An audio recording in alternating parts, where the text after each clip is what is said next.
Okay, welcome everyone to our Recognizing and Responding to Microaggressions workshop. Just as a forewarning, we have done this workshop a couple of times in person before, but this is our first time doing it through a Zoom session. So please bear with us if there are any technical difficulties. If anything comes up, just feel free to send a chat if the audio isn't working, and Edwina and Nancy can kind of help jump in and help us. So my name is Veronica Abreu. I'm the Undergraduate Affairs Manager with Computer Science and Engineering. My name is Chelsea Richardson. My pronouns are she, her, hers, and I am the new Basic Needs Programs Coordinator for the Hub Basic Needs Center on campus. A little bit of background on how this workshop came about. I've been really studying and interested in social justice issues for the past about 6 years. And as part of the CSE DEI committee, there was a celebration of Diversity Day where our culture group got together and we wanted to offer a recognizing and responding to microaggressions workshop where we really focus on the activity portion, which is at the end of this session. But while I was kind of doing my research for that, I came across a podcast that talked about people who are really involved with social justice issues tend to end up in maybe two categories. One, really frustrated, feeling helpless, and angry about what's going on, but not feeling like they can do anything about it. And then the other people can channel that energy into something positive. So I realized I was really in that first group, which was like really frustrated and angry and just feeling helpless. So I was trying to think of what could I do to channel that into a positive way. And I thought about maybe elaborating on that workshop that I was working on to really focus on the first part, which is the recognizing microaggressions and why are they harmful to people in our community. And so then I reached out to Chelsea and asked if she would be interested in co-hosting a session like that with me, because I knew she had her background in social work. She was working as the coordinator for what was the program? The African American Studies program, minor. And so she had a lot of contact with students and she seemed interested in their experiences. So I thought she would be perfect to collaborate with. Luckily, she said yes. And so here we are today now, ready to offer this webinar for you all. So that's just a little bit of background on how it came to be. We are not professional researchers, but a lot of the information that is going to be presented is from professional researchers like Dr. Daryl Wing Su and his colleagues. So just kind of keep that in mind. If you have any questions, feel free to enter them into the chat. And before we go into the actual microaggressions part, we want to touch base on a few things, starting with the code of conduct. Sorry about that. So yes, as Veronica mentioned, before we start, sorry, there's a little bit of feedback. I apologize if that's coming from me. But as Veronica mentioned, we have just what we call a code of conduct, or really guidelines to have a successful workshop. So just wanted to have folks think about these items as we're moving through and sharing kind of personal experiences and giving examples. Please just be mindful of your language. Again, I know that you'll probably be chatting it up and Edwina and Nancy are going to be monitoring the chat, so please just be mindful of your language. Use your best judgment. Please be respectful. Please use this as an intentional space and remain open-minded. Again, we're going to be sharing some personal experiences and some examples, so they are very real to us and things that have impacted us. So please just keep that in mind, and we hope that this will be a brave space and again a safe space for everyone as we proceed with everything today. So that actually goes into what we'll be talking about next, which are our learning objectives. So essentially, by the end of our time here, you should be able to, 1, define what a microaggression is, 2, recognize when a microaggression is happening and be given the tools from our lovely workshop on how to, 3, respond to those microaggressions, and then 4, go on to educate others about recognizing and responding to microaggressions. The next thing we want to keep in mind is to really appreciate what microaggressions are, is really understanding the evolution of racism in our country. So as knowledge of overt racism has increased, it has led to racism that is really hidden in our cultural assumptions, beliefs, values, which can present itself as implicit bias in our everyday lives. And so we're going to talk a little bit about the difference between explicit and implicit bias.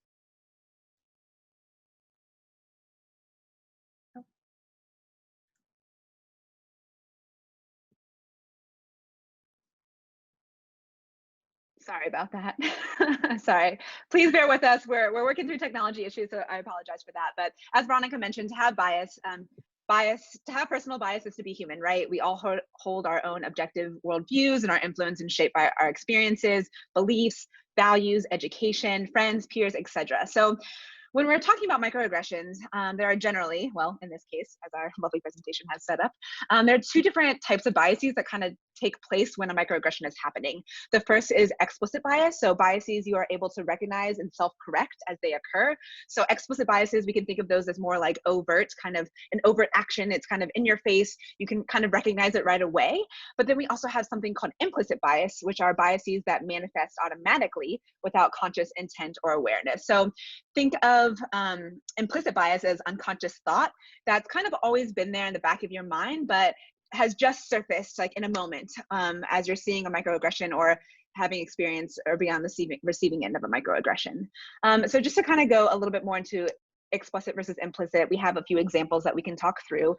So if we're looking at the top of that line, we have an example of an apartment complex. So if we're looking at an explicit kind of example, say we were wanting to get into an apartment complex and we walked up to the apartment complex and saw a sign in the window that said we don't rent to Asians. So again, that's an explicit bias.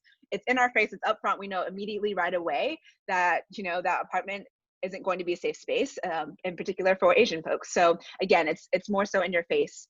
An implicit bias, using that same example. So if we're thinking about, again, going to an apartment complex, interested in renting an apartment, you meet with the property manager, and as they're completing an extensive background check, you learn that, hey, as a person of color, I'm being asked for more information, and other candidates and residents haven't been asked. For example, I have a partner who is not a person of color, and we've been to an apartment complex before, and I've actually shared an experience where, you know, I've had the property manager ask for more documentation on my behalf, and knowing that, you know, that's again an example of an implicit bias. It's not something like a sign that I saw in the window that I knew that I was going to be jumping into this experience, but, you know, on the back end of things, I realized, you know, unconsciously that person had this thought, and I'm just getting that and meeting that action in person. So again, the explicit bias is in your face, kind of really overt, where we have implicit bias, kind of an unconscious thought that we don't really know or can expect until we actually have an interaction with someone. And just for time's sake, I'm going to go ahead and move on, but wanted to just say we will be sharing this presentation, so you'll be able to have the chance to like look back through examples. Next up, we have something called impact versus intent. So in the same vein of biases, we also have like another kind of play that comes into place, and that's intent versus impact. So now I'll just note, when it comes to microaggressions, right, it's fair to say that when they occur, they're generally coming from a place of stereotyping, disdain, even racism.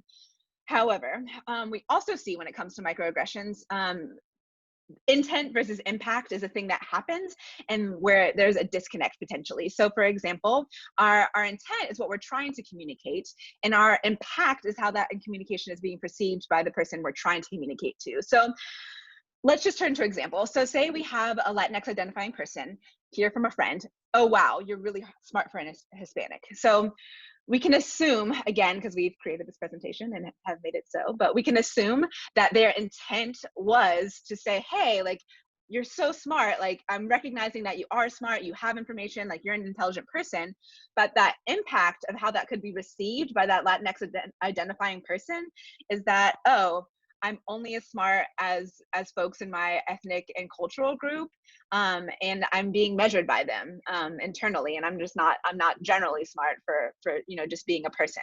So again, it's our intent, again, what we're trying to communicate sometimes doesn't always have the impact we want it to have. So again, going back to that example, the intent was, you know, to share, hey, like, you're so smart, but the impact that it had is that, oh, like, you're only so smart up to a certain extent. So again, want to recognize that microaggressions definitely do happen and obviously come from a place of stereotypes, racism, disdain, etc.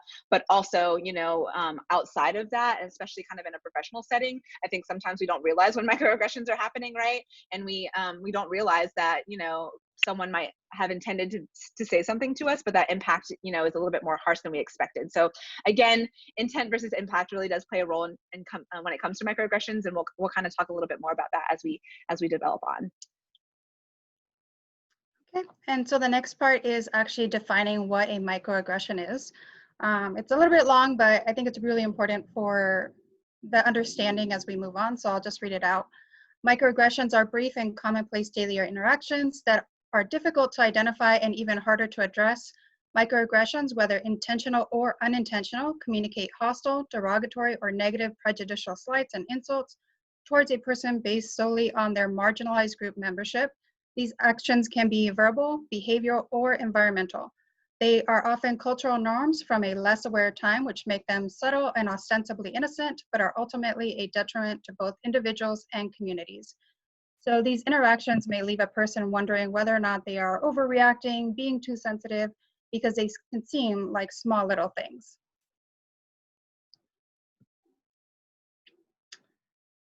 And so here are a few examples of microaggressions that you might hear or see in daily life. I know I personally have heard that you are too, you can't be Hispanic, you're too white. I definitely have darker family members, but then there's definitely lighter family members. I mean, there's no color that's approved to be within a certain Hispanic group. So that's just, and it kind of takes away from my experience of being a Hispanic person. All Lives Matter is probably another really big one right now. I'll talk a little bit more about that later and why that is a microaggression, but these are just kind of general ones that we kind of hear in everyday life. Yeah, these are actually real examples from students, not UCSD students, but students who have been asked about what microaggressions they've faced. So these are real true examples to what students have been asked and experienced. Yep. So the next one, I really like this diagram here where it shows the different microaggressions. Of course, there's an overall umbrella of what are microaggressions, but then underneath you'll see there's the 3 subcategories, which include the micro insults, micro assaults, and micro invalidations. Micro assaults are the ones that are a little bit more in your face and kind of more what you would normally think of as far as with racism, like a swastika, displaying a swastika. Whereas the micro insults are communications that convey rudeness and insensitivity and demean a person's racial heritage. Whereas the micro invalidations are characterized by communications that exclude, negate, or nullify that psychological thought, feeling, or experiential reality of a person of color. So one example to kind of differentiate between these two is I was once at a job where in a small town, the big thing there was the annual chicken wing cooking competition. And so they were looking for a head cook that year. And that's not really my thing. I'm not a cook, but nobody was stepping up. So anyone who knows me knows that I'll just say, okay, I'll do it. I'll figure it out. So I did. And, in the end, I told my supervisor, okay, I came up with this wing sauce. It's going to be a mango habanero sauce. And so he looked at me and said, oh, okay, so we'll call them Veronica's andale, andale, aha wings in a very Speedy Gonzalez voice, which always kind of already gets on my nerves. But so I told him, that was offensive. And he looked at me and said, no, it wasn't. And so the micro insult is that very Speedy Gonzalez reference to my heritage. And then the micro invalidation is where I tell him that was offensive, and he says, no, it's not. So another one right now that as far as micro invalidations and are for the Black Lives Matter movement, where they are trying to call attention to a very specific, very real problem in society, and people respond with all lives matter. Well, yes, obviously all lives matter, but they are trying to call attention to a very specific problem. And so when you say all lives matter, you're trying to invalidate their feelings and what they're experiencing out in society. So it's that nullification of psychological thoughts for people as they watch different scenarios play out in our society. So the next part, I'm going to go into actual examples for each one. So for micro assaults, those again are very deliberate, intentional. You'll see the displaying of a swastika, and the message there is just, you are not safe. I don't know if anyone has examples of things that we see in today's society that kind of can show somebody you are not safe and would be labeled as a microassault. I give you a couple, maybe like 10 seconds to maybe put some in the chat. Yes, please feel free. Please feel free to just jump in the chat. Yes, so the Confederate flag is a big one. A personal story from that, when I was in North Carolina, and this was, 2016, ramping up to the 2016 election, the Confederate flags definitely started coming out way more. And I was driving down the road with my two daughters who are darker than me, because my husband is darker, Hispanic, he's Dominican. And the row of cars next to me was like, all these white guys hanging off the back of their trucks with their Confederate flags, like hooting and hollering and like yelling at, people passing by. And I just remember this fear overcoming me and just thinking like, okay, traditionally I'm white enough, light enough to pass for not being Hispanic, but are my kids, are they safe? Is there somewhere where I can exit the freeway and get away from this? Just that overwhelming fear that came over me because of just the message that Confederate flag was sending, which was, you are not welcome, because of my heritage. And then I see people noting the swastika, yes. The Klan mask in the supermarket, yes. So all of those kind of send that message, you are not welcome. Being stared at. Or safe in a space, yeah. Yes, yes. Being stared at when no one greets you and they just kind of look at you, yes. But they're greeting others, 100%. So great examples, thank you. So those are examples of the micro assaults. Now we're going to go into the micro insults and micro invalidations. We don't have enough time to go through all of them, so I'm just going to highlight a couple that I think are most relevant probably to our community. One is pathologizing cultural values or communication styles. So one example is we may have people who are very expressive and louder, but that's just that, their culture kind of accepts that and really values that. And when they're in meetings, they may be told that, okay, that's not professional, or that is scary to us just because that's not maybe our way of being. So that's one example. Two is a second-class citizen. Sorry, a moment. Okay. Next is a second-class citizen. And that can be, one example was there was a Black man who went in for an interview at this like high-level firm. He was obviously going in for an interview, so he's got on his suit and he has a backpack carrying his stuff. But when he goes to check in at the front counter, the woman, says, well, okay, you can drop off the food over here. And he's like, what? No, I'm not dropping off food. Like, I'm here for an interview. So just because of his race, it was assumed that he couldn't possibly be coming in for this high-level prestigious interview. And so that's one of the examples of the second-class citizen. Next would be the micro invalidations. A big one is the alien in one's own land. So where are you from? And I know a lot of people that don't understand why this one is so offensive. Specifically, even my stepmom, we've had conversations about this one because she is from Switzerland. So when people ask, she says, I don't understand what the big deal is. When people ask where I'm from, I just tell them, from Switzerland. The difference between when people ask her and when people ask me, though, is when people ask her, she gets to say she's from Switzerland. And then they have this really great conversation about, Switzerland and what it's like and how she came over to the US and all of that good stuff.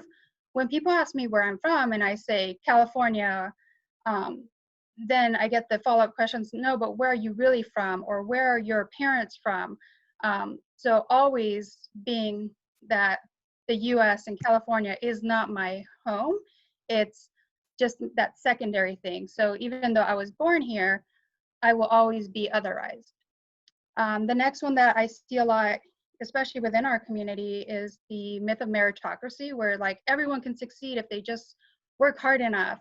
And that's usually used against people of color, right? To try to say, well, if somebody's not achieving this high level status, it's not because of the opportunities that were or were not afforded to them.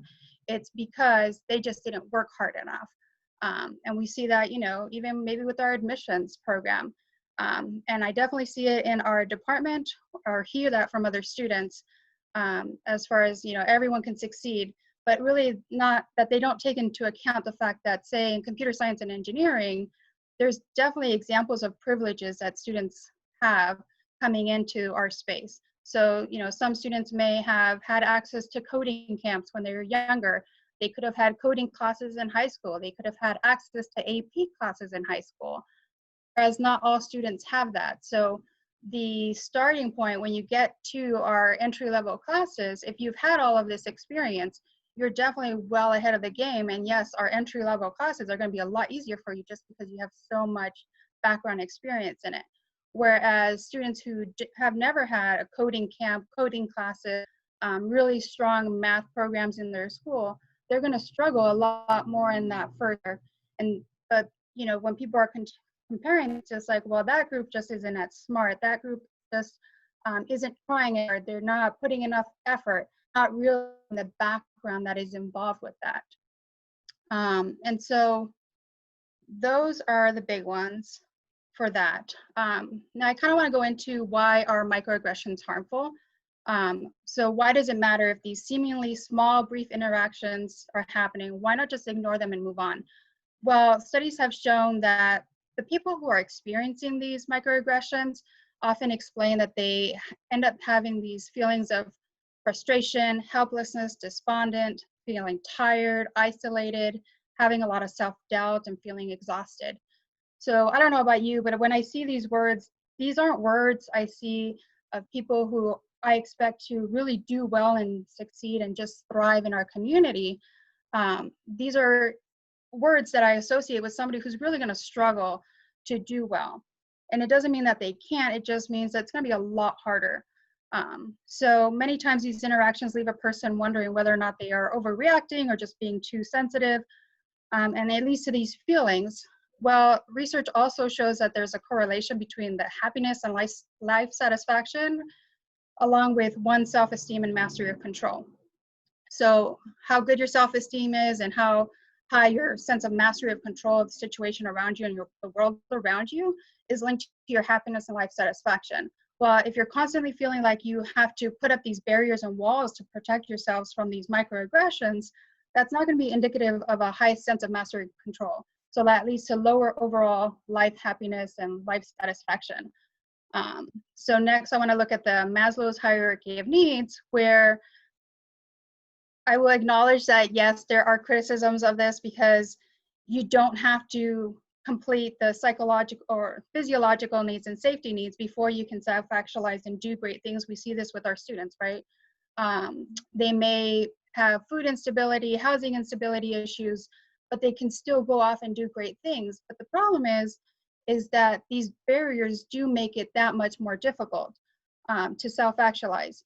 So if the psychological and safety needs are not met, it's much, or if they are met, then it's much easier for people to thrive and self-actualize, because they can focus on doing these higher level work and don't feel like they're in danger of being on the receiving end of these microaggressions.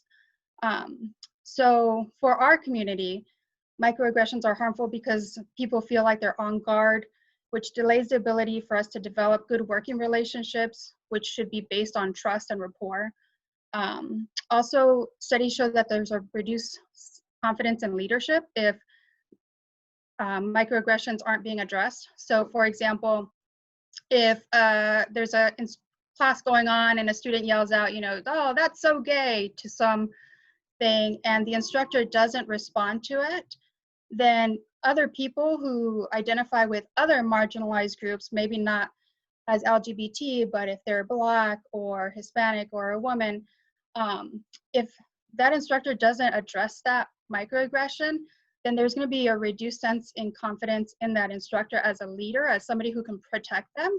So they're, again, going to put up these walls and barriers and maybe, you know, not be able to focus as much on the content of the course because they have to make sure that they're providing themselves with a safe space, and they can't rely on this leader. So it really is important for all of us, especially those in leadership, to address these microaggressions when they're happening. And if we fail to do so in the moment, to come back to it. There's this idea of, you know, a single paper cut is minor, but 1,000 paper cuts could cause some serious issues. And that's the idea with microaggressions. One microaggression, you know, you can kind of just laugh it off, but after time, the more and more you receive, it really kind of wears you down and impacts you psychologically, and how you respond to other people and how you feel like you can live in your world. So it's really the cumulative effects that have that long-lasting impact. Next, I have a slide on psychological dilemmas. And sometimes we go back and forth on whether or not to include this.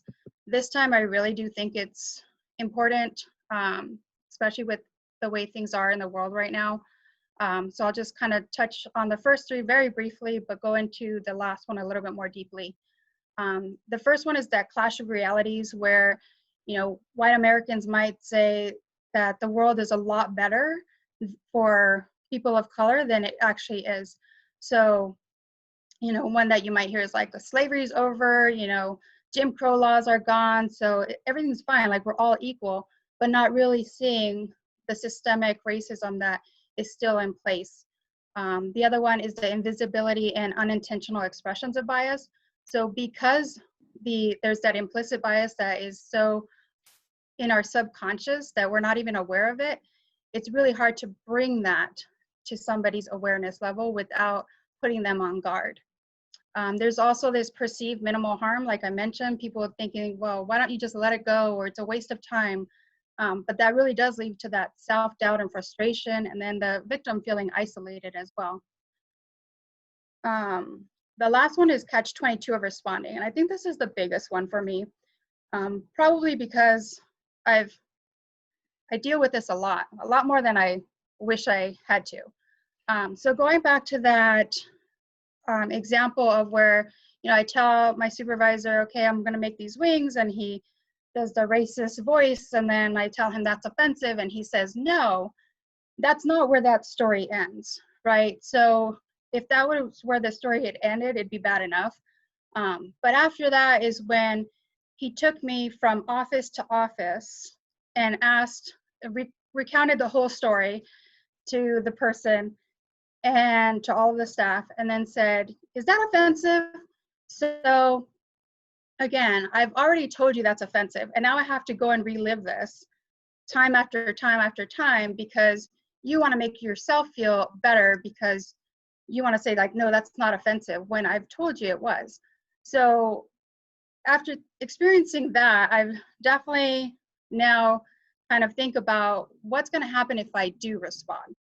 Another one that recently happened was I was in a meeting and a faculty member said something offensive. I didn't say anything at the time, but I was talking to another leader later on, another supervisor, and told them, okay, you know, this person said this, it was so offensive.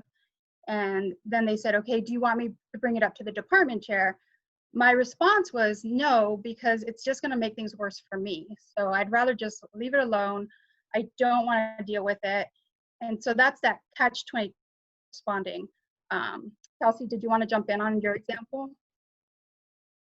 Yeah, no, I've actually, you know, similarly had similar experiences to Veronica, but in my case, actually was sitting with a new group of coworkers outside when we could all, you know, be with one another. So we were outside at a restaurant and with new coworkers, and this woman sitting next to me, because we were in a shared kind of working, like shared kind of eating environment. And this woman next to me turns to me, my hair was braided at the time, grabs my hair and says like, oh my gosh, this is so beautiful, like I love your hair. So in that moment, like I was frustrated, I was angry, I felt violated, but I also having, you know, I'm just sitting down with my coworkers for the first time, like I don't want to play into the archetype, the stereotype of the angry Black woman. So really thinking in that moment of like, wow, I feel like I can't even, and then, you know, I can't even have a moment to react. Like I have to, you know, consciously think about, you know, like how I'm going to be presented, how I can educate this person. So it's really like, you know, again, with that catch-22 of responding and feeling like, I don't know what to do in this moment. I want to express and share my frustration, but I don't want to have the backlash from that. I also don't want, you know, coworkers in a new employment environment, you know, to bring in negative energy. So it really was, you know, what do I do in the moment? And ended up in the moment, you know, addressing the woman, you know, asking her, you know, not to no longer touch me, and you know, just to talk more about personal space rather than race, because in the moment I didn't think it would be helpful or to, you know, get on my pedestal and, you know, dive into why I thought that wasn't right. But yeah, it's really, you know, this feeling of having to deal with emotion that you can't initially respond with because of the setting that you're in, right? So it's really is, you know, this reaction, and you're not really sure how that's going to play out. I think that's really good lead in to where we're going next, which is, in my experience, as much as I want to say you're a racist or that's offensive, that's not probably the most helpful to get a conversation going or to bring people to a place of understanding. If I would have said something slightly differently to my supervisor back then, instead of that's offensive, maybe he wouldn't have been as much on guard and then had the reaction that he did. If I would have maybe have been able to approach it a little bit better, I take responsibility for that part of it. But hopefully with the next part where we talk about how to respond to microaggressions, you'll also come away with some tools for how to respond to them when you see them happening. Great. So again, as Veronica mentioned, we're going to go into the responding portion of the presentation. So when it comes to responding to microaggressions, whether being on the receiving end or even witnessing a microaggression, using the action method can be very helpful. So action, what does it stand for? A, ask clarifying questions. C, come from curiosity, not judgment. T, tell what you observed. I, impact exploration. O, own your own thoughts, and N, next step. So we'll now take some time to take a deeper look into each of these, and I'll be providing examples. So let's start with A, right? So A, asking clarifying questions. So this method / tool really goes back to our conversation about impact versus intent. So asking clarifying questions can help you better understand a person's intent and also help them understand the impact of their statement, and also why, you know, why it might come off as a microaggression or why it is a microaggression. So for example, say you're part of a discussion and you hear, oh, well, I don't see color. We're all the same, really. So what is the message that is that sending? You know, like we all carry different identities, right? Some of those identities go beyond the color of our skin. And this message can say, it doesn't matter that you're a person of color, that part of your identity isn't important. And when it comes to facts, you know, especially considering the way that people of color are treated and oppressed and have to experience institutional racism, like it's not fair when you hear things like, I don't see color, right? So how do we address this? How do we use clarifying questions to address this? So again, say we hear like, oh, well, I don't see color. We're all the same, really. So how do we use clarifying questions? Well, we can say, so what I'm hearing is that you feel everyone is the same and that color of someone's skin doesn't matter. Do you care to talk more about that? Like, so what I'm hearing is, do you believe that people of color, you know, are all the same person? Like we're all the same people? So again, it's really just getting back to the idea versus intent versus impact, and really using clarifying questions as a way to get the person who made the comment, who made the microaggression by saying we don't see color, really think about what they've said and really think about the impact that it could possibly have. So that's clarifying questions. Next, we have coming from curiosity. So coming from curiosity is it's listening actively and openly to a response to someone sharing something. So another example, actually I was speaking to a colleague and I was sharing with them about another coworker who uses the they them pronouns, and that coworker responded, well, I don't really get all that. I don't really understand that. So, you know, again, that message, what are they saying by that? Like, I'm choosing to ignore identity. I'm choosing to ignore what that particular colleague wants to be called. It's not something that I feel important, right? So again, that's where that microaggression happens. That's where that messaging is like, well, I don't understand it, so I'm not going to attune to it, and it's not something I need to be worried about. So how would I use coming from curiosity to, again, like get someone, stop them in their tracks, get them to think about more about what they said and the impact that it has on others and how to address that microaggression. So something I might respond with if I'm using coming from curiosity. Can you elaborate on what it is you don't understand about gender pronouns?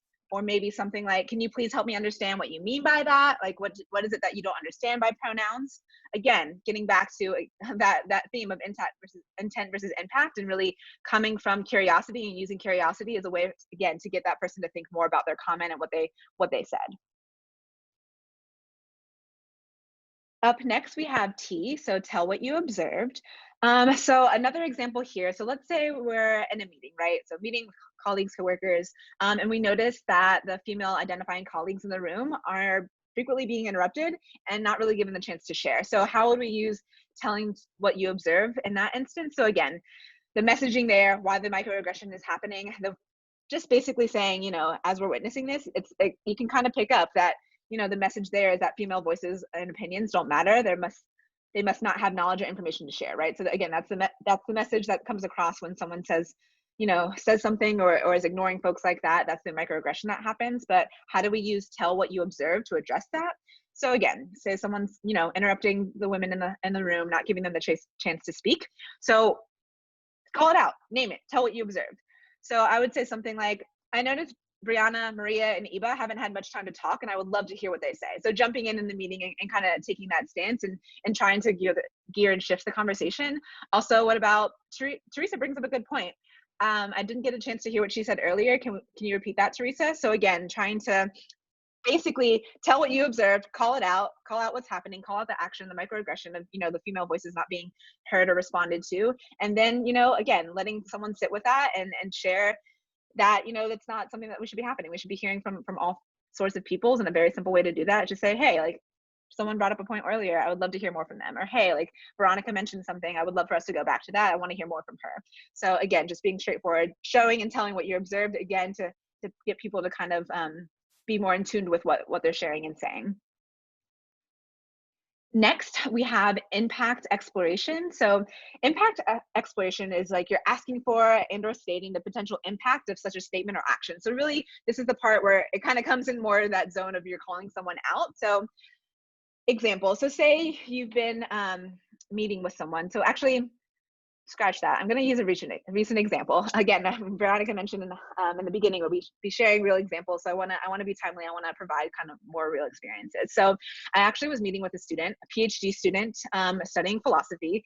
She was in her philosophy class, and the professor stopped the class and asked her to read a simple statement on the board, very short sentence, straightforward, philosophy, PhD level, course, understanding level there has to be there in order to even get to that level of education, right? So stopped in the middle of the class, asked her to read this simple statement on the board, and she was very thrown off by it, especially as one of the only students of color in the course. And she shared that with me, and she said, afterward, I talked to the professor, and they said that they were actually testing me for dyslexia.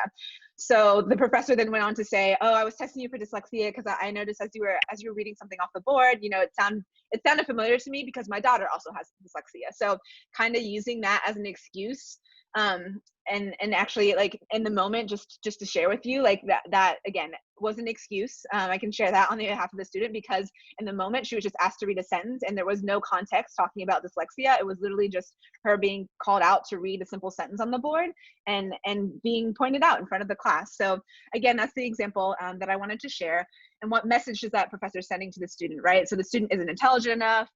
They don't have an understanding of complex information. There must be a reason for them not being able to, keep up in class if that were the case. So again, that's the messaging that, the student is getting. But how would we address that? How could we use impact exploration to address that? So I kind of, talked with the student individually and kind of gave her some pointers. So I get that, she couldn't address it in the moment, but if she could have, using something like, "Excuse me, professor, what message do you think stopping the class to test another student for dyslexia might send? Or what kind of impact do you think that had on me as just a student having to be pointed out in the middle of a class?" So again, using impact exploration to really try to get at and help folks understand, like, hey, that had a really big impact on me. That was actually a microaggression that actually wasn't okay to say. How about we explore that? How about we use impact exploration to kind of dive into that and how we can get a better understanding there? So again, another example of impact exploration, excuse me. And then we have next, O, own our own thoughts. So this is really kind of just owning our own thoughts and feelings around the impact. So being on the receiving end of a microaggression, owning our own thoughts, feeling the impact, and really, attuning to what harm has been done. So say you're meeting with a student and your student shares that during a group activity, they were working with classmates. The student also happens to be a student of color. So they were working with other classmates, and one of the other classmates turned to them and said, wow, I never guessed you would want to be a scientist. Like I've never seen, Black women scientists before. It's not really common, right? So again, what message does that send? Where does the microaggression happen? That message can say the people of color just aren't smart enough, capable of working, not operating in the same level or getting access to the same field as, folks of non-color. So how do we address that microaggression? By using own our own thoughts. So using something like, when I heard you say that, or when I heard you say you never would have guessed that I would be a scientist, it made me feel very uncomfortable. And it made me not feel like a valued member of the group. So owning our own thoughts in this instant is really owning the fact that, hey, you said something that hurt me. Like, I want to share and tell you how it made me feel. And I want to share like how that impacted the greater group, right? So again, it's really kind of owning your own thoughts in the moment, like owning how you feel, sharing how you feel with that person who just, again, express that microaggression, possibly without knowing it, possibly not knowing that intent was going to have that impact, right? But again, like, sharing feeling, owning your thoughts, and really sharing, like, the impact that could have. And last but not least, we have next steps. So our end, so our next step. So if we're going back to the example of Veronica mentioning that, say you're in a classroom and you hear a student say that's so gay, right? So again, like messaging there, the microaggression there, the word gay, assuming in that context was being applied to an inanimate object or a thing, which in case we can assume is the attention, right? But essentially they're saying, this is dumb or this is stupid, but that's not a word we need to be using to express that. So how do we address that microaggression? By using next steps. So that would be more of an example that's something that a professor could do, right? Like setting the tone for the classroom, setting up next steps, setting a precedent. So having, the professor, or even having, the TA or anyone who feels comfortable inside of that large group sharing, our class group time is a learning community, and such comments make it difficult for us to focus on learning because people feel offended. So I'm going to ask that you refrain from stating your thoughts in a manner in that manner in the future. Can you please do that? So again, this would, again, can be coming from like more of a faculty person or a TA in this kind of student that's so gay situation. But again, it can be used in a meeting space, in a co-working space, working with others, like really setting the precedent of like, you know what, I see this action, I'm going to name it out, I'm going to then request appropriate action and expect that, again, set that precedent and let, folks be known that that's not what's happening here. That's not how we're going to talk to one another. That's not how we're going to move forward. So again, next steps really just is requesting appropriate action be made and really taking that step to ensure that it's going to happen. So again, our action model, and I can go back a little bit to remind us what all of those mean, but essentially, again, just kind of using our weight and our feelings and our own earnest to kind of share and let folks know like things, this happened, this microaggression happened and it's not okay. And then getting really them to like question and think about what they're saying. So again, those are just some key simple steps to responding to microaggressions. Obviously more applied toward the professional setting, as we're all in a professional environment, and may not be applied, when out working with other people, when someone's touching my hair at a off-campus working event. But again, still valuable tools to be used in a professional environment, and really calling people out without doing it in a way that really, is saying like, oh, you're racist, or oh, that's not right, or oh, that's not okay. Like, this is really coming from an informed place and having folks like really think about what they're saying and helping to potentially change the behavior, right, or change an action. So, oops, sorry, I went too far. Next up, we have an activity. So Veronica, I can let you kind of. Okay, so can we go to the next slide? There we go. So just reminding of the code of conduct: be mindful, use your best judgment, be respectful, intentional, open-minded, safe space. We can try, but really this is probably more of a brave space because we can't guarantee that safe environment. But if you can just be brave to participate, the more participation we have, the better this conversation will be. So the activity is, so for example, you hear someone say there are Let me see. Is that the first one? There's one more before that, maybe. Oh, here we go. So if you're part of a Sorry, I hiring didn't know what was committee, happening with the slide. yeah, yeah, I don't. The little shape moved, but anyways. So you're part of a hiring committee. You hear one of your committee members say that candidate didn't seem like they'd be a good fit for the department culture. So this is where I want you all to jump in and say, okay, what are the assumptions being made here? What is the damage being caused by this type of statement? What could that mean? So feel free to give that some thought, and like Veronica said, feel free to answer those questions in the chat. Yeah. Or live. Either way. Or live. Yes, yes, very true. Happy to have folks call out if they want.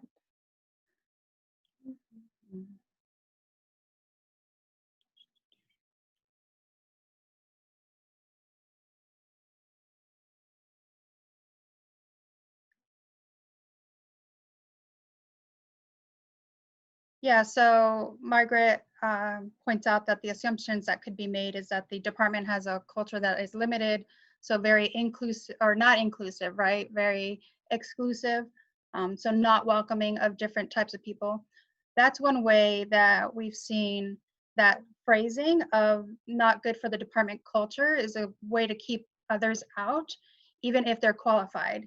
So when you're doing the department hires or when you're hiring for any position, you really want to focus on, does this person have the skill sets needed to be successful, and not, can I see myself hanging out with them on the weekend, because that's not really what should be the marker for it, right? It really should be, does this person have the skill sets needed to be successful, to do a good job? But a lot of times we keep out people from positions, not because they are not qualified, but just because they don't look like us or act like us. So the way that we put that into a very politically correct term is to say that they don't fit into the department culture. So that's, you know, the assumptions are being made is that you're being very exclusive and not an inclusive department.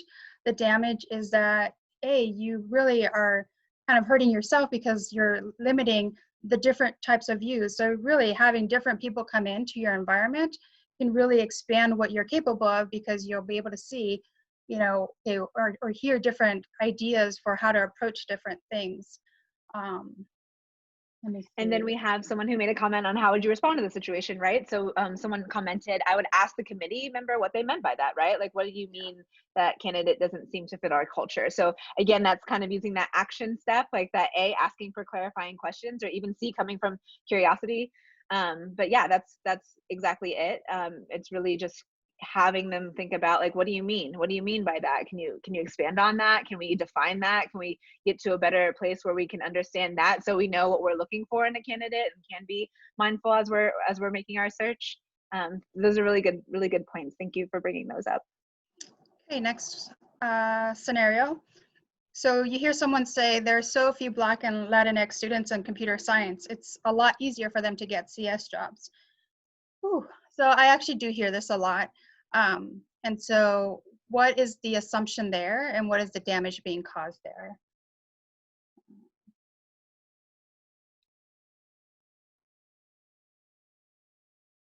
So again, feel free to enter in the chat or jump in live if you don't want to type it out. I know I always struggle because I'm afraid of making a misspelling as I'm trying to do it fast, so I'd rather just say it out loud.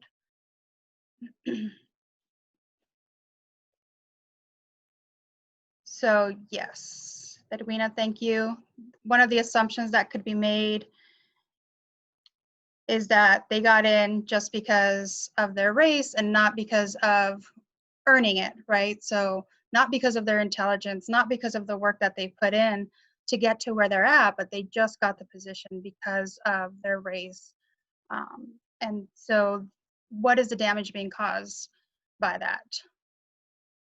Let me see some of the assumption is ascription to one's perceived intelligence or affirmative action hire, yes. Assumption that Black and Latinx students do not get their jobs because of their qualifications, yes. And it diminishes them as just a diversity hire, correct. So I actually had a student who got an internship, and when he got to the internship, he really struggled with this because he was a Latinx student, and he felt like he had to constantly fight that stereotype, right? It wasn't just, he couldn't just work here the same as his other internship counterparts. He really had to go above and beyond to show that he wasn't a diversity hire, that he was hired based off of his skill set and his knowledge. And so that's really actually damaging to actually feel like you're having to constantly work that much more. And just, you know, like we said, we're gonna give personal stories. I do this a lot too. And sometimes it's good, I guess, because you know, I'm perceived as a hard worker, but I'm constantly fighting this stereotype of the lazy Mexican. So whenever I start a job, whenever I come into a new place, I'm always working way more hours just to make sure that I'm not perceived as lazy. And even though all my counterparts may come in and work their 8 hours, I won't. I usually work 10 to 12, 16 hours per day. And it wasn't until this past year that I really realized what I was doing. I had heard this woman talking on a podcast how she's a Black woman, she's an author, she has her PhD, so she has like 3 books out. And even then, she still felt like she was fighting this stereotype of not being intelligent. Even though has a PhD, she's written 3 books, she still was fighting this. And that's when it clicked for me that like, oh my gosh, I'm always fighting this lazy Mexican stereotype. And so I'm always working way more than I should be. But I feel like I have to unconsciously because I'm always fighting that lazy Mexican bias. So over the past year, I really worked to like pull that back. And then as you know, there's these rumors of laying people off, I noticed when my kids said, hey, you're working a lot, like 16-hour days, that was kind of creeping back in my mind, that as these ideas of layoffs are coming around, that I'm scared of losing my job and being perceived as the lazy Mexican. So I won't work just my 8 hours. I'm working way longer hours constantly, just to kind of reinforce that I am valuable as a member of the community. And so that's really damaging in the long term, right? You can only sustain that for a certain amount of time. So how do you respond to this particular situation? If somebody is saying that, you know, somebody's just a diversity hire. So for me, I would probably respond with something along, what if somebody just thought that you were getting your job because of your background, your race, and not because of all of the hard work. You know, you've taken the same classes, you've done similar experience, so what makes them less valuable in this job? And so maybe if you can kind of put that compare and contrast out there, that might be helpful. Any other ways that you would kind of address this situation?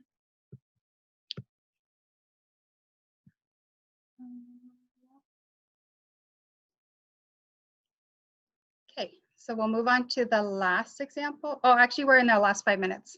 So we'll skip this one. Do you want to wrap it up? Yeah, sure. So we do have some reflection questions for you all. So again, please feel free to unmute yourselves or just drop it in the chat. But wanted to ask, like, did you all did anything challenge what you know or what you thought you knew? Or did anyone have any aha moments? If so, what were they? You know, as Veronica mentioned, you know, she was living her life in this, like, you know, kind of overworking herself, right? To kind of combat, you know, feeling like, you know, that stereotype, but not realizing that in the moment, like, hey, that was actually a moment, like, that's actually something that, you know, that isn't fair that I'm doing to myself just to prove myself, right? So, you know, were there any aha moments or anything that we said that might have challenged something that you thought before? I would love to hear also just general thoughts too, anything that anyone wanted to share. And while you're thinking about that, I just shared the survey URL in the chat. So if anyone is interested in, or if you would all please fill that out, that would be really helpful.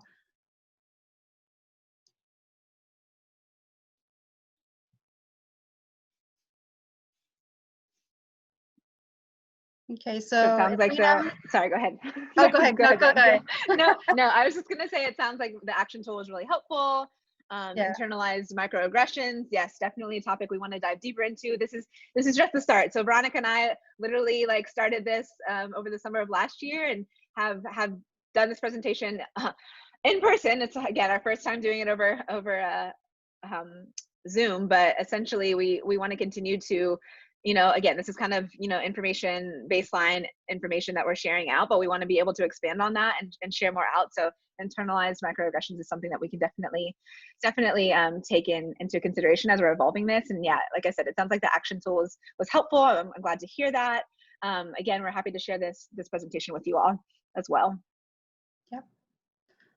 And yeah, if you can go to the other, that one.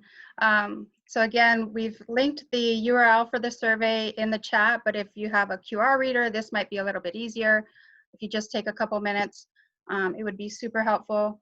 And just, if you have ideas or if you want to talk about any of these things more in depth, feel free to reach out to either one of us.